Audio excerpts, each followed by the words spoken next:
Assalamualaikum warahmatullahi wabarakatuh.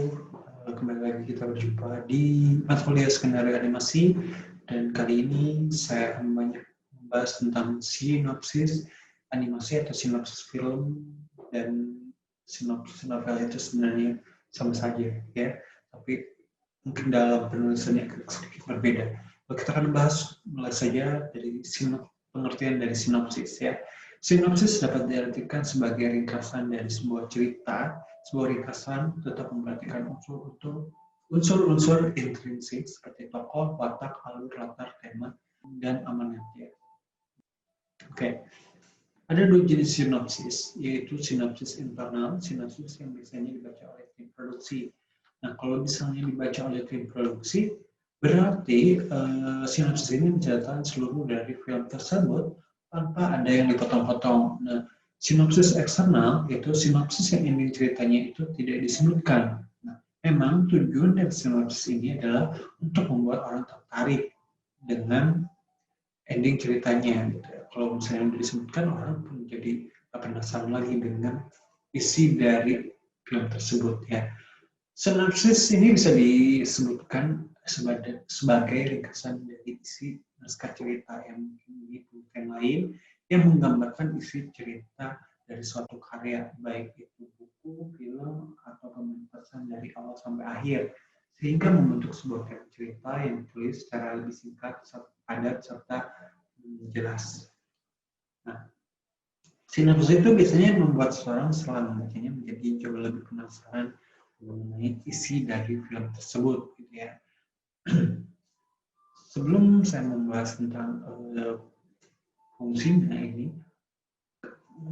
pentingnya menulis sinopsis itu buat apa?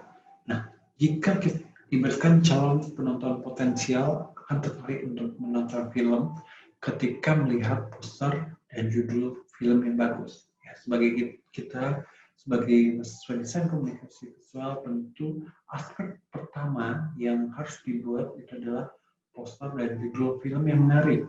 Sehingga dengan adanya media publikasi poster dan judul yang baik itu menjadi daya tarik penonton untuk menonton. Ya. Nah, jika hal itu sudah kita lewati, nah aspek-aspek penting ini sudah kita lewati ya. Berarti aspek ketiganya itu adalah sinopsis. Nah, sinopsis film ini akan membuat penonton makin tertarik. Jika dibandingkan dari dua aspek sebelumnya, yaitu poster dan judul, nah bisa dikatakan sinopsis ini seperti wawancara kerja gitu ya. Jadi kita kalau cari kerja kan pertama kita cari dulu nih perusahaannya seperti apa gitu kan, pembuatan poster, info kerjanya seperti apa. Kalau keren, biasanya kita tertarik untuk melamar pekerjaan itu ya. Dengan pengantar itu kita bisa melakukan wawancara kerjanya kayak gimana, nyaman atau tidak. Nah, dengan kata lain, jika penonton potensial udah repot-repot untuk membaca sinopsis itu karena mungkin aja sudah menarik perhatian mereka. Nah, sekarang saatnya untuk mengubah minat itu menjadi daya tarik. Nah, bagaimana kita membuat sinopsis itu menarik gitu ya? Nah, sebelum ke situ, berarti kita akan lebih membahas tentang fungsi yang tadi udah jelas, itu sebagai daya tarik ya. Nah, ada fungsi sinopsis menurut Bob Susanto itu memberikan sebuah gambaran ringkas dan singkat tentang isi cerita atau naskah ya. Kita mau menggambarkan isi ceritanya seperti apa kepada penonton, lalu sebagai prolog atau epilog dari suatu naskah yang akan dipentaskan. Nah, ini biasanya ada di teatrikal ya. Kayak kejadiannya seperti apa, kejadiannya itu menjadi gambaran terjadi di pementasan tersebut. Nah, lalu memberikan gambaran jelas secara sederhana mengenai urutan atau kronologi ceritanya. Jadi di film ataupun di novel udah ada bagian-bagiannya, oh seperti awalnya seperti ini, lalu konfliknya seperti ini, dan akhirnya seperti apa. Jadi lalu sebagai pedoman bagi pemain atau pemeran untuk melakukan improvisasi, yaitu pementasan di teatrikal atau teater gitu ya. Lalu ciri-ciri dari sinopsis ya. Biasanya isi naskahnya ini terdiri 3-10 halaman. Ya. Lalu alur pada naskah itu dibuat sama dengan alur cerita aslinya, tapi kronologis ceritanya disusun secara lebih singkat, dibuat lebih singkat.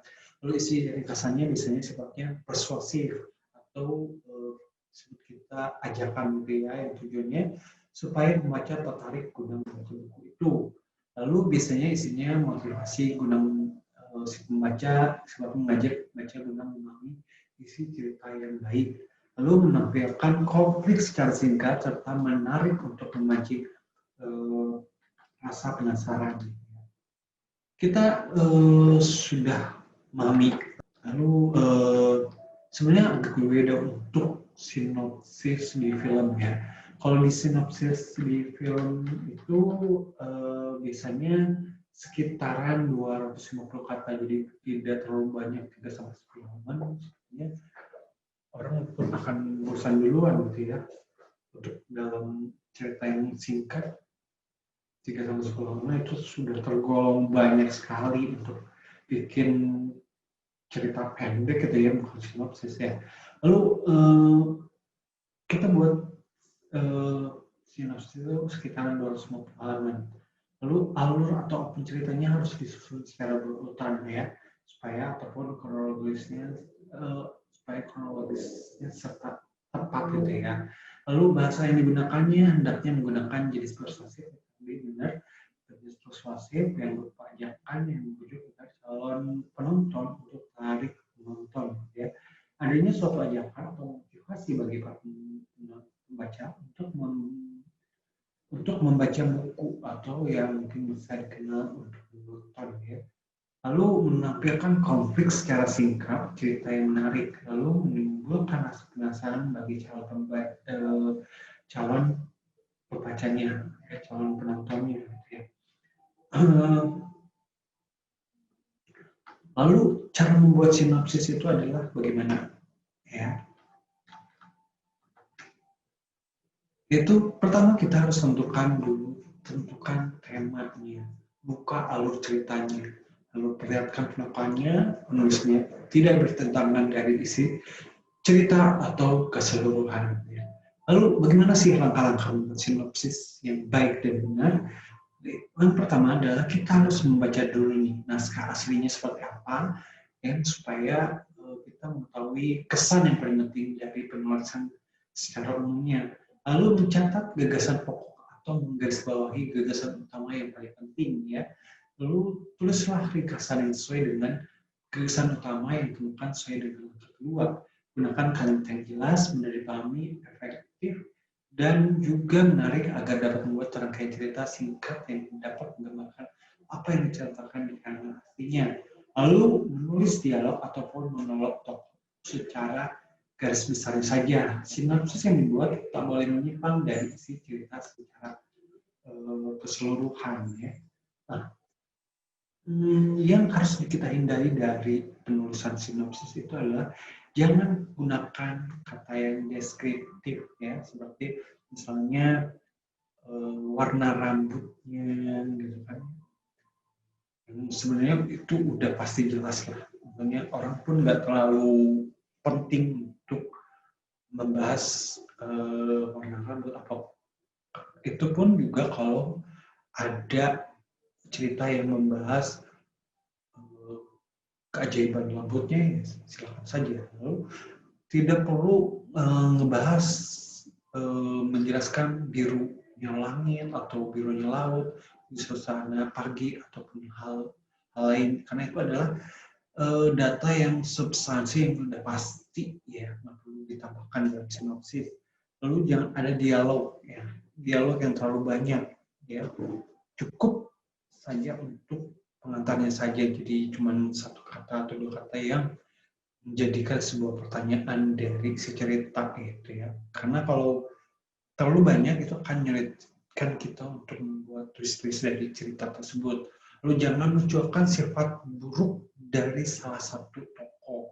Ini sebenarnya kalau di sequel itu biasanya, karena kan biasanya kalau di series itu ada orang yang simpatis dengan satu tokoh utama. Lalu di sesi berikutnya ternyata tokoh ini punya twist sifat buruknya, itu akan merubah sikap simpatis dari si penonton sebelum nonton, ya.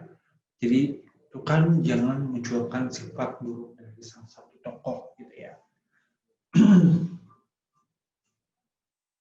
Nah, pertama kita sudah mengetahui langkah-langkahnya, terus kita sudah tahu ciri-cirinya. Fungsi umumnya itu adalah sinopsis memberikan kita sebuah gambaran, pasti kita jelaskan ya, untuk mempermudah langkah awal dari tema yang kita buat. Gitu ya. Sudah kita menjelaskan langkah-langkahnya, kita contohkan, contoh sinopsis itu seperti apa. Nah, ini adalah contoh sinopsis dari perahu kertas ya. Ini cukup sedikit. Ya, enggak 3-10 kata ya. Itu enggak tahu sumbernya. Itu kita baca. Namanya mungil, pengayal, dan berantakan ya. Nanti deskriptifnya tidak terlalu banyak ya, nggak perlu sifat buruknya itu tidak terlalu lebih jelas. Cuman kita mungkin berantakan lah ya. Orang semua berantakan. Lalu dari benaknya mengalir dongeng indah. Kenan belum pernah bertemu dengan manusia seaneh itu. Namanya Kenan, cerdas, artis, dan penuh kejutan. Dari tangannya mewujudkan lukisan-lukisan magis, dia belum pernah bertemu manusia seajaib itu. Dan kini mereka berhadapan di antara hamparan misteri dan rintangan. Akankah dongeng ini dalam satu persatu? Akankah hati dan impian mereka bertemu? Nah, ini sebenarnya menjadi sebuah pertanyaan, bagaimana cerita itu berlanjut gitu ya. Nah, mungkin itu sudah kita tahu gambaran dari sinopsis itu seperti apa. Teman-teman juga bisa lebih jelasnya mungkin bisa searching juga sinopsis dari film seperti apa. Itu akan banyak lah, maksudnya banyak di sinopsis. Kalian pun kalau ingin tahu cerita dari film itu pasti biasanya baca dulu sinopsisnya, betul, untuk lebih pengen nonton film tersebut. Kayak gimana sih ceritanya, kayak gimana kamu pengen nonton ya. Itu aja mungkin dari gambaran sinopsis. Nah, jadi kita harus bedain dulu sinopsis dan resensi ya.